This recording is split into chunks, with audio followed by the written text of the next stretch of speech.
AG ನ್ಯೂಸ್ಗೆ ಸ್ವಾಗತ.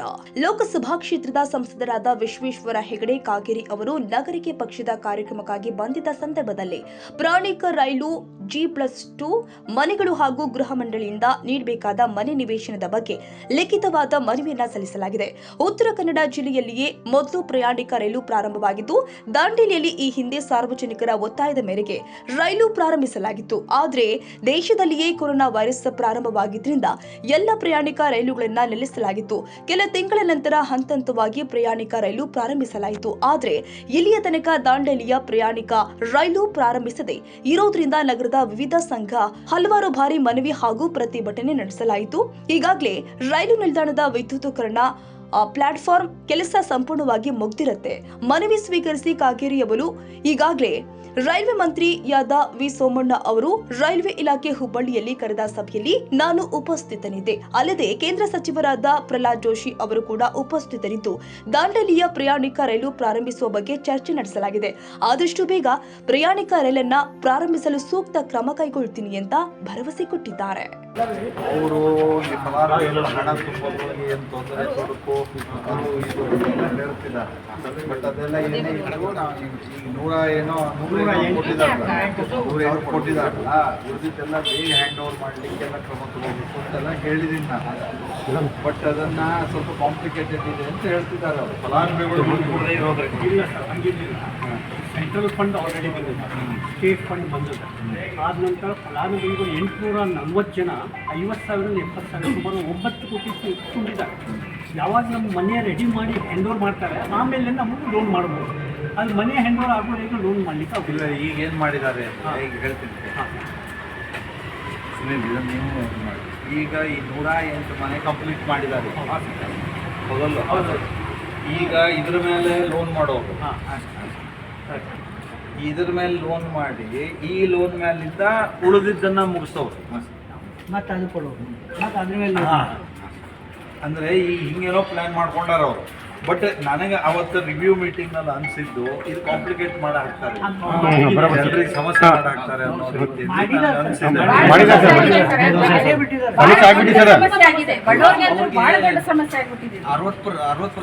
ಹೆಚ್ಚಿನ ಅಮೌಂಟ್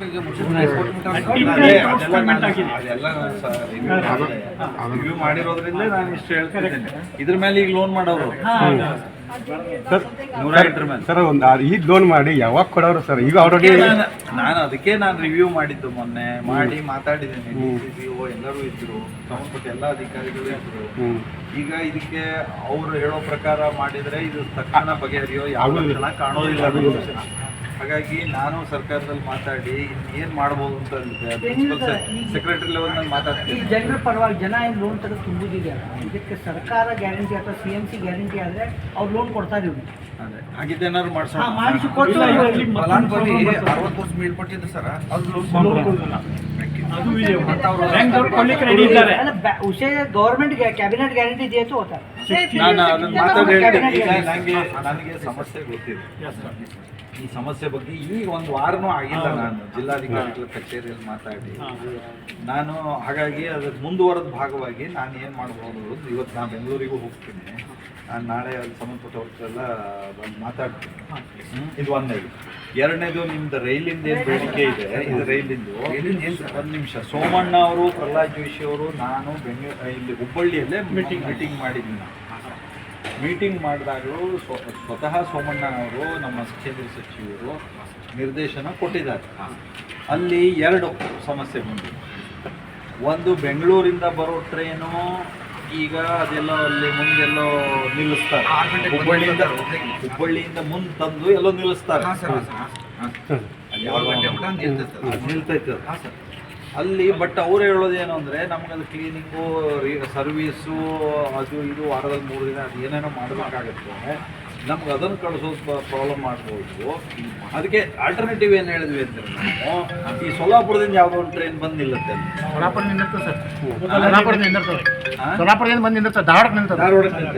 ನಮ್ಗೆ ಅದನ್ನು ಬಿಡ್ರಿ ಅಂತ ಹೇಳಿ. ಇದು ಬೆಂಗಳೂರಿಂದ ಅವ್ರು ಏನೋ ಟೆಕ್ನಿಕಲ್ ಪ್ರಾಬ್ಲಮ್ ಹೇಳ್ತಿಲ್ಲ. ಟೆಕ್ನಿಕಲ್ ಹೇಳಿದಾಗ ನಮಗೂ ಕಷ್ಟ. ಅದಕ್ಕೆ ಇದಕ್ಕೇನು ಟೆಕ್ನಿಕಲ್ ಇಲ್ಲ ಯಾವುದೋ ಬರೋದಕ್ಕೆ. ಅದನ್ನ ಸೋಮಣ್ಣಜಿಯವರು ಸಹ ನಮ್ಮ ಮಂತ್ರಿಗಳು ಅದಕ್ಕೆ ಸ್ಪಷ್ಟವಾಗಿ ನಿರ್ದೇಶನ ಕೊಟ್ಟಿದ್ದಾರೆ. GM ಇದ್ರು, ಎಲ್ಲರೂ ಇದ್ರು, ಆಯ್ತೇನ್ರಿ, ಎಲ್ಲರೂ ಇದ್ರು. ಏನಾದ್ರು ಒಂದು ತಕ್ಷಣದಲ್ಲಿ ಪರಿಹಾರ ಹುಡುಕಿಸ್ತೀವಿ, ಅದು ಮಾಡಿಸ್ತೀವಿ.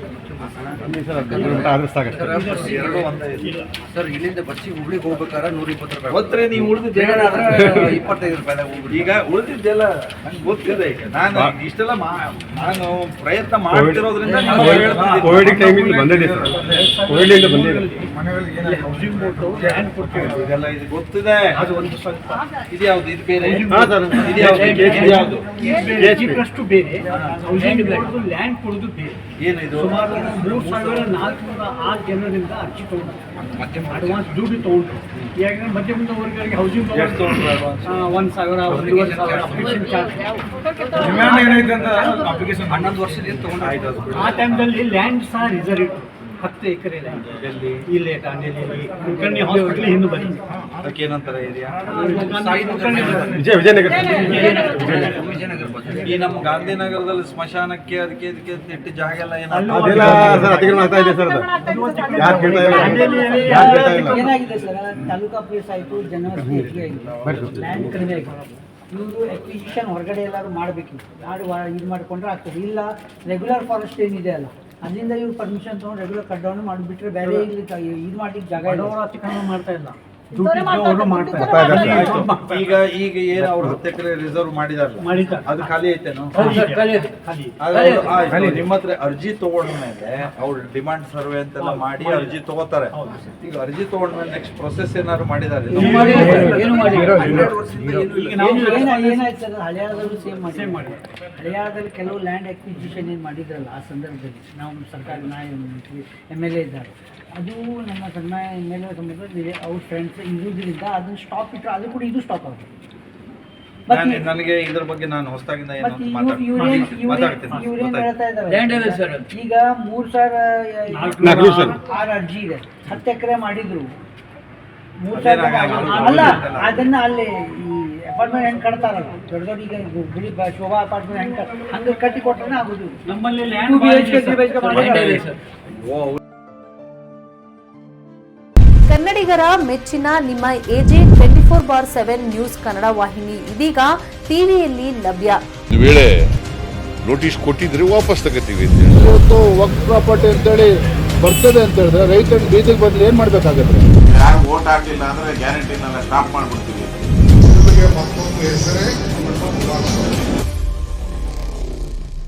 ಕರ್ನಾಟಕ ಮತ್ತು ದೇಶ ವಿದೇಶ 360 ಡಿಗ್ರಿ ಸುದ್ದಿ ಹಾಗೂ ಉತ್ತರ ಕರ್ನಾಟಕ, ಬೆಳಗಾವಿ, ಬಾಗಲಕೋಟೆ, ಧಾರವಾಡ, ಹಾವೇರಿ, ಗದಗ, ಬಿಜಾಪುರ ಜಿಲ್ಲೆಯ ಕ್ಷಣ ಕ್ಷಣದ ವಿವರವನ್ನ ಪಡೆಯುವುದಕ್ಕೆ AJ 24/7 ನ್ಯೂಸ್ ಕನ್ನಡ ವಾಹಿನಿಯನ್ನ ಲೈಕ್ ಮಾಡಿ, ವಿಡಿಯೋಗಳನ್ನ ಶೇರ್ ಮಾಡಿ, ಕಮೆಂಟ್ ಮಾಡುವ ಮೂಲಕ ನಮ್ಮ ವಾಹಿನಿಗೆ ಸಹಕಾರ ನೀಡಿ ಮತ್ತು ಚಾನೆಲ್ ಅನ್ನ ಸಬ್ಸ್ಕ್ರೈಬ್ ಮಾಡಿ. ಧನ್ಯವಾದಗಳು.